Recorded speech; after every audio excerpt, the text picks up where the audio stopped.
உலக தமிழ் சொந்தங்களுக்கும் நான் உயிராய் நேசிக்கின்ற என் அரசிகளுக்கும் இனிய வணக்கங்கள்.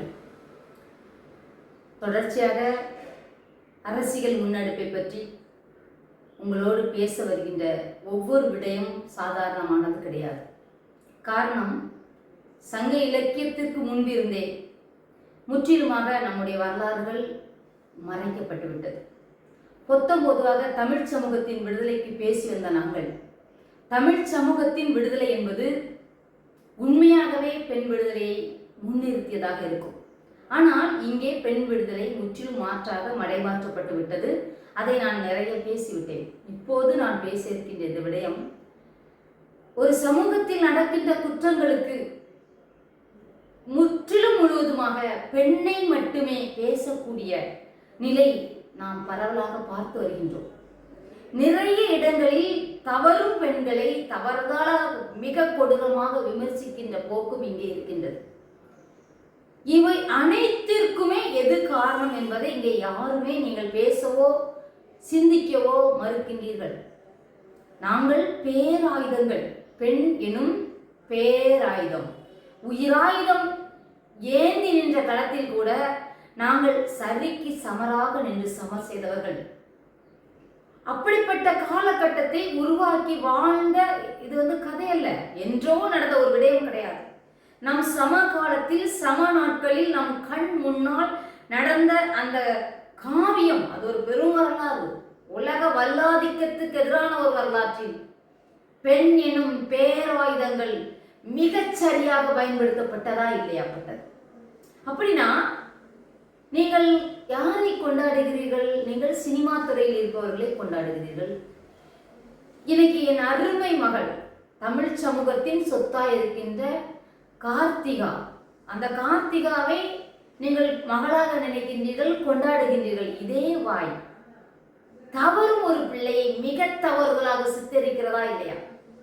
ஏன் அந்த குழந்தை இந்த தவறை செய்தது? ஏன் அந்த பெண் இந்த தவறை செய்தாள்?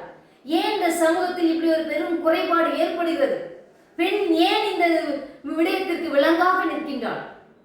அவள் மீது போடப்பட்ட விலங்குகள் எத்தனை? அவள் மீது போடப்பட்ட விலங்குகள், எண்ணற்ற விலங்குகள் அவள் மீது போடப்பட்டிருக்கிறது. அவள் சுயமாக விரும்பி ஏற்றுக்கொண்ட விலங்குகளும் இங்கே இருக்கின்றது.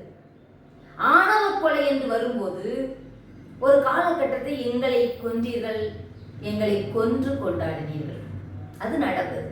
ஒரு காலகட்டங்களில், எங்களுக்கு முன்னோர் காலகட்டங்களில் பெருமையா பேசுவாங்க, எங்களை கொன்றீர்கள், எங்களை கொன்று இன்று வரை எங்களுக்கு பூஜை பலி செய்கின்றீர்கள். அதுவும் நடந்தது.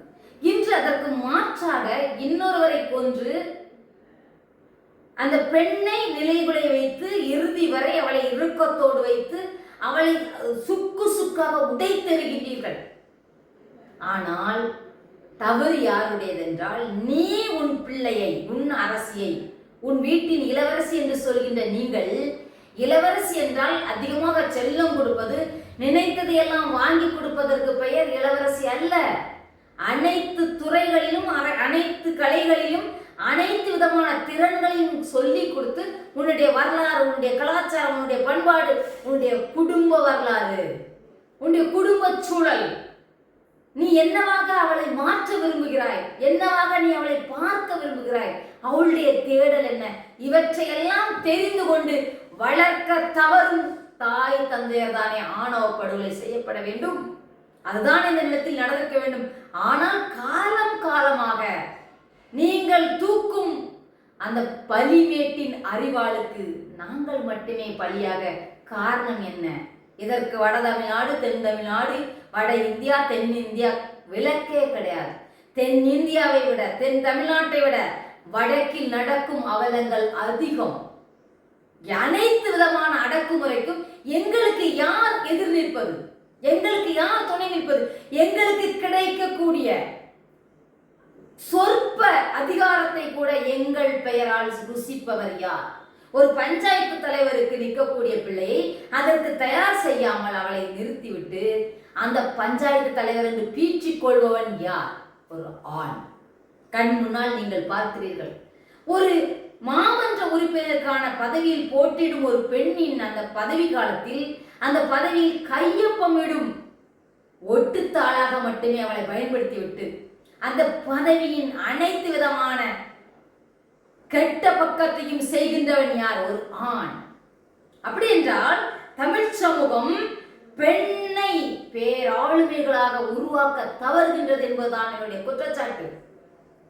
சுயம்புவாக அங்கொன்றும் இங்கொன்றுமாக ஒரு சில ஆளுமைகள் உருவாகி வருகின்றோம். ஆனால் அதற்கு எத்தனை தடைகள், எத்தனை போட்டிகள், எத்தனை அழுச்சாட்டியங்கள், எத்தனை அடக்குமுறைகள். உனக்கு தேவையா இது? ஒரு பெண்ணை பார்த்து தன் வீட்டிலிருந்து சமூகம் வரை கேட்கக்கூடிய ஒரே கேள்வி, உனக்கு தேவையா இல்லையா? இது உனக்கு தேவைதான், எனக்கு தேவைதான் என்று எத்தனை பெண் முடிவெடுக்க முடிகிறது? முடிவெடுத்தால் நீங்கள் அவளுக்கு கொடுக்கக்கூடிய பட்டம் என்ன? அவள் சத்தத்தை உயர்த்தி பேசிவிட்டால் அவளுக்கு ஒரு பட்டம், அவள் ஒருவரை எதிர்த்து பேசிவிட்டால் ஒரு பட்டம், அவள் ஒருவரை எதிர்த்து தாக்கிவிட்டால் ஒரு பட்டம், கொலை செய்து கொள்ளையடித்தால் அவனுக்கு பெயர் ரவுடி. தன் வீட்டின் தேவைக்காக, பொருளாதார தேவைக்காக ஏதோ ஒரு வகையில் தான் பொருளாதாரத்தை ஈட்டினால் மட்டுமே தன் வீட்டை நடத்த முடியும் என்ற ஒரே ஒரு காரணத்திற்காக வெளியில் இறங்கி வேலைக்கு செல்பவளை, இரவு நேரம் திரும்பி வருவதை உங்கள் அனைவரின் அடக்குமுறையின் எதிர்த்து வென்று வீட்டுக்கு வருவர்களுக்கு நீங்கள் அவள் திமிர் கொண்டு பேசும்போது அவளுக்கு கொடுக்கக்கூடிய பட்டம், நீங்கள் ரவுடி, அவள் ஒரு பொம்பளை ரவுடி. அப்படின்னா இந்த தமிழ் சமூகம் இருக்கட்டும், உலக பொது சமூகம், பெண்ணை நீங்களே வழி நடத்துகிறீர்கள் தவறான வழிக்கு. இந்த சமூகம் பெண்ணை கொண்டாட மறந்துவிட்டது. இந்த சமூகம் பெண்ணின் திறனை கண்டுகொள்ள தவறுகின்றது இன்று வரை. அவளுக்கு ஒன்றும் தெரியாது. பெண் புத்தி பின் புத்தி. இந்த பெண் புத்தி பின் புத்தி என்று சொன்னவனெல்லாம் உண்மையாகவே அறிவுத்திறன் கொண்ட ஒரு பெண்ணிடம் தோற்று போன முட்டாளாக இருக்க வேண்டும். பின்னால் வருவதை, இன்னும் 10 ஆண்டு 20 ஆண்டுக்கு பின்னால் இது நடக்கும் என்பதை தெரிந்து கொண்ட அறிவாளிதான் பெண். இதை செய்தால் இது கிடைக்கும் என்ற திறனை கண்டவள் தான் பெண். ஆனால் நீங்கள் பெண் புத்தி பின் புத்தி என்று ஒரே வார்த்தையில் முடித்து விட்டீர்கள் அவளை. பெண் என்ற வார்த்தையை கேட்டாலே உங்களுக்கு கசக்கிறது. ஆனால் உங்களுக்கு தாயாய் பெண் வேண்டும், தாரமாய் பெண் வேண்டும், தாதியாய் பெண் வேண்டும், மகளாய் பெண் வேண்டும், மருமகளாய் பெண் வேண்டும், அக்காவாய் பெண் வேண்டும், தங்கையாய் பெண் வேண்டும். வெக்கத்தை விட்டு இன்னொன்றை சொல்கிறேன், உங்களுக்கு ஒதுங்குவதற்கு வைப்பாட்டியை கூட ஒரு பெண் வேண்டி இருக்கிறது. ஆனால் உங்களுக்கு தலைவியாகவோ, உங்களுக்கு தலைமையாகவோ, வழிகாட்டியாக ஒரு பெண் இருக்கவே உங்களுக்கு கூடாது. ஏதோ என் அவ்வை பாட்டியை மட்டும் விட்டு விட்டீர்கள். காரணம், அவளுடைய வரலாறு முருகனுடைய வரலாற்றோடு தொடர்புடைய இருந்ததினால் வேற வழி இல்லாமல் நீங்கள் அவளை விட்டு வைத்திருக்கின்றீர்கள். எனவே என் அருமை தமிழ் சமூகமே, என் அருமை அரசிகளே, ஒன்றை புரிந்து கொள்ளுங்கள். நீங்கள் வேலைக்கு செல்வதால் மட்டும் நீங்கள் விடுதலை அடையவில்லை. உங்களிடம் பிடுங்கப்பட்ட பல்வேறு பொறுப்புகளை திரும்பி சுற்றி பாருங்கள். நீங்கள் யார் என்று உங்களை புடமிடுங்கள். உங்களோடு நாங்கள் இருக்கின்றோம். வாருங்கள், அரசிகளாய் எழுந்து தமிழ் சமூகத்தின் விடுதலைக்கு நாமே வழிகாட்டியாய் மாறி நிற்போம். நன்றி, வணக்கம்.